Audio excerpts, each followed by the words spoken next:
On the morning of August 6, 1945, the sky above Hiroshima looked ordinary. People were walking to work, children were adjusting their school bags, and shopkeepers were opening shutters just like any other day. At 8:15 a.m., people noticed something falling from the sky. No one understood what it was. Within seconds, it reached the ground.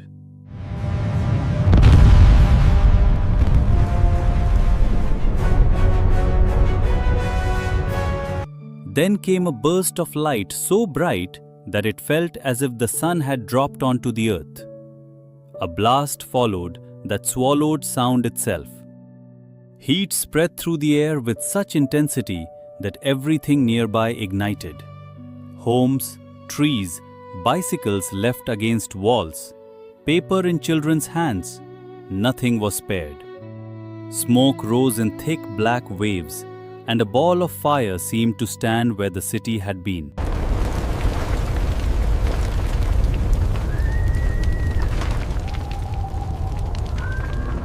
Those who survived the initial flash stumbled through streets that no longer looked like streets.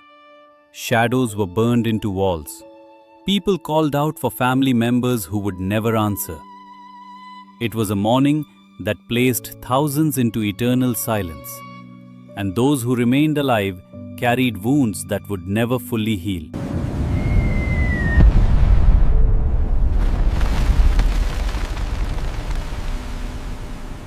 Three days later, on August 9th, at 11:02 a.m., another bomb fell on Nagasaki. After that, Japan surrendered and the war ended. The world had witnessed something it had never seen before. Destruction on a scale that words still struggle to hold. When I was young, I believed wars began suddenly, like storms. One moment the sky is clear, and the next everything collapses. But as I grew older and began to understand history, I realized that wars do not arrive in a single moment. They build slowly through decisions, humiliations, ambitions, fears, and failures that stretch across decades. A devastating defeat followed by the humiliation of Versailles. Our pride was wounded and resentment began to grow. The war that ended with those atomic blasts had roots reaching back to the First World War. That earlier war ended in 1918, but its aftermath planted deep bitterness, especially in Germany. Before that war, Germany had been rising rapidly, with a strong economy and a confident military.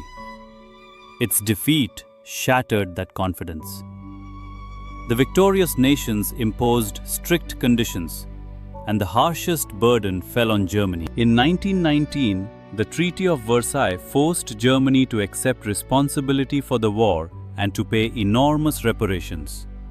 It lost land, colonies, and millions of citizens who suddenly found themselves outside its borders. Its military strength was reduced and its territory along the Rhineland was demilitarized. These conditions did more than weaken a nation, they wounded its pride. Inside Germany, the years that followed were marked by hardship. The economy collapsed, inflation spiraled so wildly that people carried bundles of money just to buy bread. Children played with stacks of banknotes because they were cheaper than toys. Savings vanished overnight. Unemployment spread. Hunger and disease became familiar companions.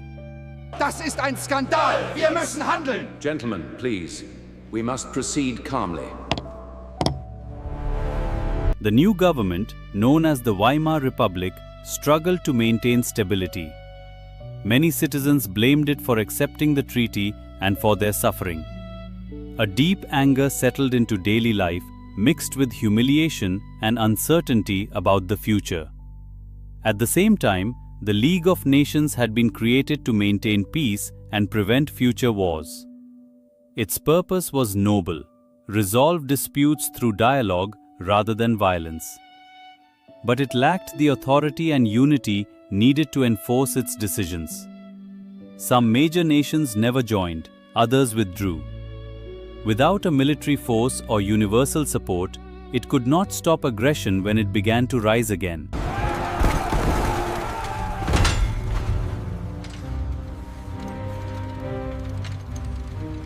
Germany's fragile recovery in the 1920s depended partly on foreign financial assistance, especially from the United States. For a brief period, stability returned. But in 1929, the global economic depression began with the Wall Street crash.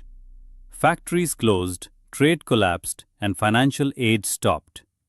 Germany faced another shock. Industrial production plunged and millions lost their jobs. By 1932, unemployment reached nearly 6 million and public faith in democratic leadership crumbled. In times of despair, people often look for strong voices that promise certainty. Die Zukunft gehört uns, dem deutschen Volk. Gebt mir die Macht. Heil! Sieg! Heil! Adolf Hitler emerged as one of those voices. He was a powerful speaker who understood how to channel anger into unity and resentment into purpose. He promised to restore national pride, reject the Treaty of Versailles, rebuild the military, and create jobs. To many Germans, exhausted by hardship, his words felt like hope. In January 1933, President Paul von Hindenburg appointed Hitler as Chancellor. Soon afterward, laws granted him sweeping powers, transforming Germany into a dictatorship. Political opposition was crushed, propaganda filled the airwaves, and loyalty to the state became inseparable from daily life. Germany withdrew from the League of Nations, rearmed its military, and remilitarized the Rhineland. In 1938, it annexed Austria. Soon after, it occupied parts of Czechoslovakia. Each move challenged the fragile peace established after World War I, yet the world hesitated to respond decisively. On September 1, 1939, German forces invaded Poland. Within 2 days, Britain and France declared war. What had been building for decades finally erupted into the Second World War.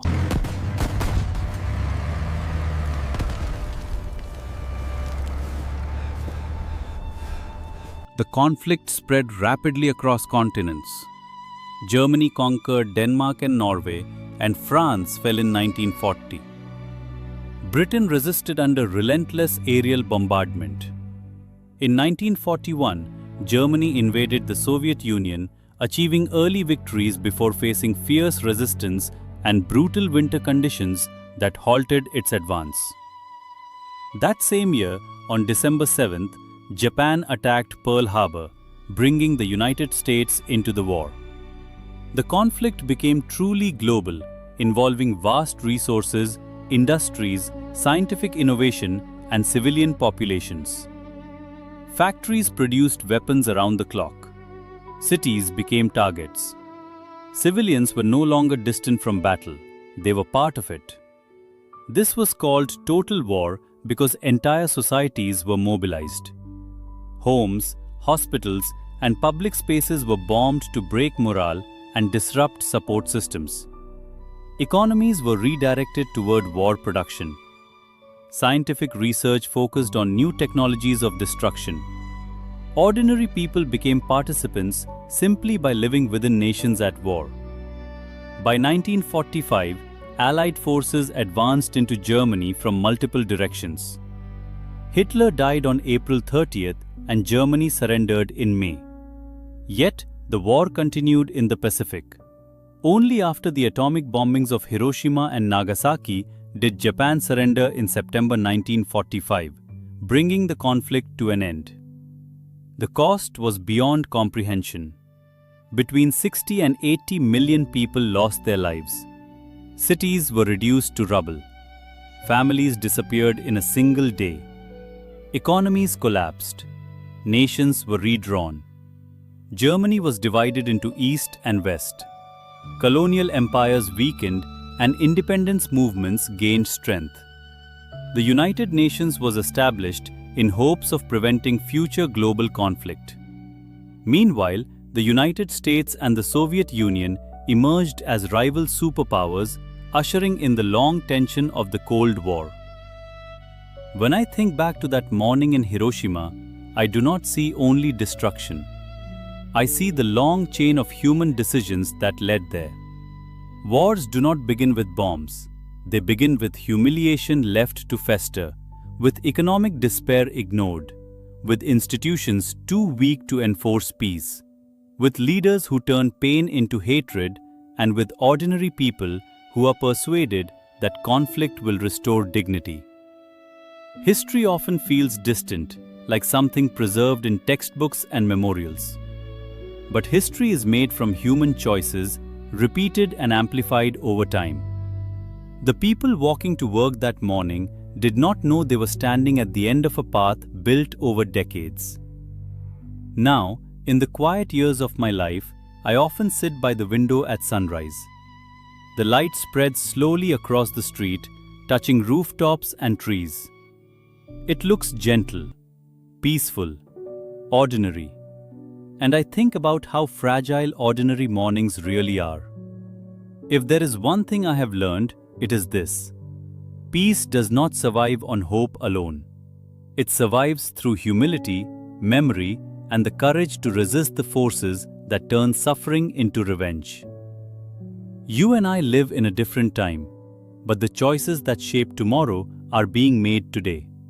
In speeches, in policies, in conversations, and in the way we see those who are different from us. I have lived long enough to know that no nation, no power, and no victory lasts forever. But the consequences of our choices do. So when you step into your next ordinary morning, remember how precious it is and how carefully it must be protected.